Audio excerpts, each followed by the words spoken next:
Salom do'stlar, tekstlar orqali ingliz tilini o'rganish loyihamizdan davom etamiz va bugungi tekstimizning nomi The Big Race, ya'ni katta poyga. Xo'p, tayyor bo'lsanglar boshlaymiz.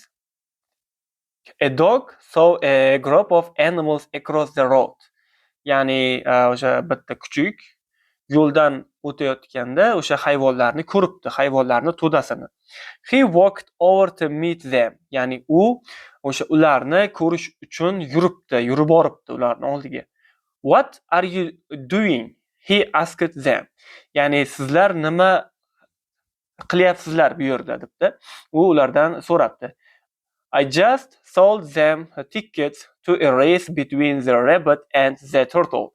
The dog responded. Ya'ni o'rdak javob beribdiki, ya'ni men ularga toshbaqa hamda quyon o'rtasidagi poygani biletini sotyapman debdi. This news excited the dog. Ya'ni bu yangilik kuchukni hayratga soldi. He felt fortunate that he happened to be there. Ya'ni u yerga bo'lishdan o'zini baxtiyor his qildi. Ya'ni bir xursand bo'ldi. I don't have anything to do today. Ya'ni the dog said. Ya'ni kuchuk aytdiki, bugun menda hech qanday qiladigan ishim yo'q. I want to buy a ticket too. Ya'ni men ham chipta sotib olishni xohlayman. The dog sat down to observe the race. Ya'ni kuchuk poygani tomosha qilish uchun o'tirdi. The race would be extreme. Ya'ni poyga juda ham shiddatli bo'lishi kerak.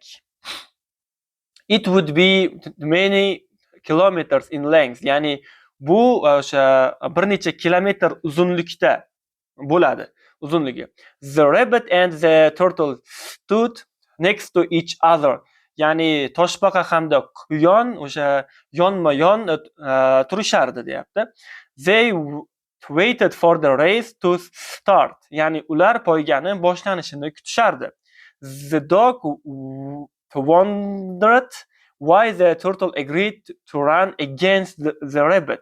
Ya'ni o'sha kuchuk qiziqardiki, nima uchun toshbaqa o'sha quyonga o'sha poyga uchun rozi bo'lganini. Ya'ni u ikkalasi teng raqib emas deb o'ylardi u. Davom etamiz. Being fast was not a characteristic of turtles. Ya'ni tez bo'lish toshbaqalarning xarakteri emas, ya'ni ularning qobiliyati emas. The rabbit was going to win easily. Ya'ni quyon osongina yutishi mumkin, deyapti, yutadi, deyapti. Suddenly the race began. Ya'ni to'satdan poyga boshlandi. The rabbit ran extremely quickly. Ya'ni quyon shiddatli chopib ketdi.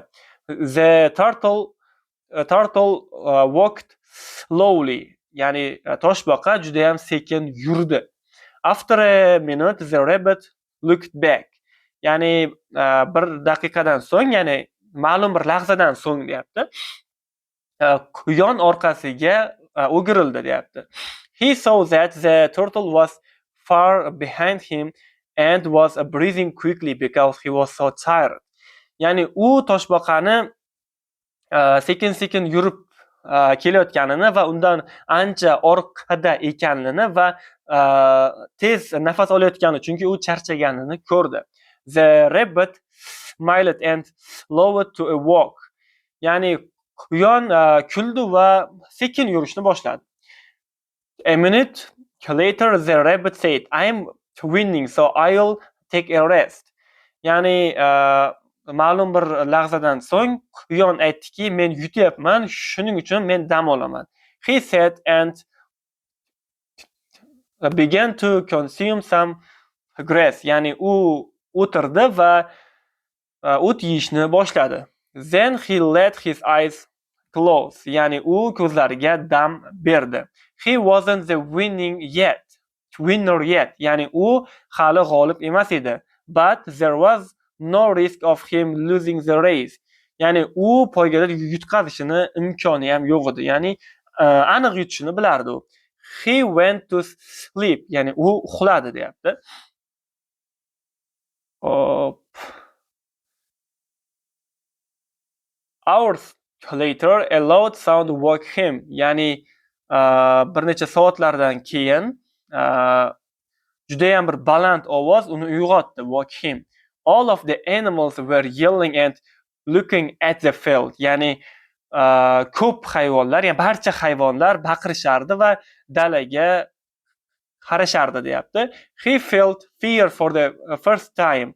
Ya'ni u birinchi marta qo'rquvni his qildi.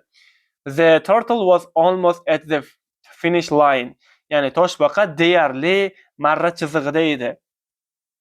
Now the rabbit realized his mistake. Ya'ni hozir endi quyon uni aybini tushunib yetdi.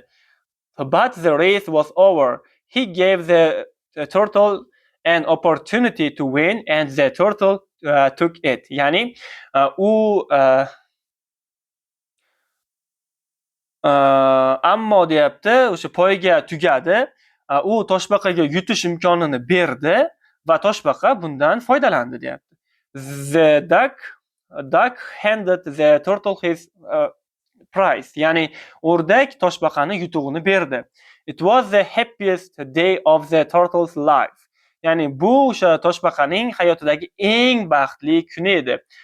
The dog was happy for the turtle. Ya'ni kuchuk ham toshbaqa uchun xursand edi. He isn't fast, the dog thought. Ya'ni u juda ham tez emas edi. O'sha kuchuk o'yladi, but he tried his best and did something great. Ya'ni u o'sha o'zini qo'ldan kelgan barcha ishni qildi. Ya'ni u o'sha maksimal darajada harakat qildi va juda ham bir zo'r narsani amalga oshirdi deyapti.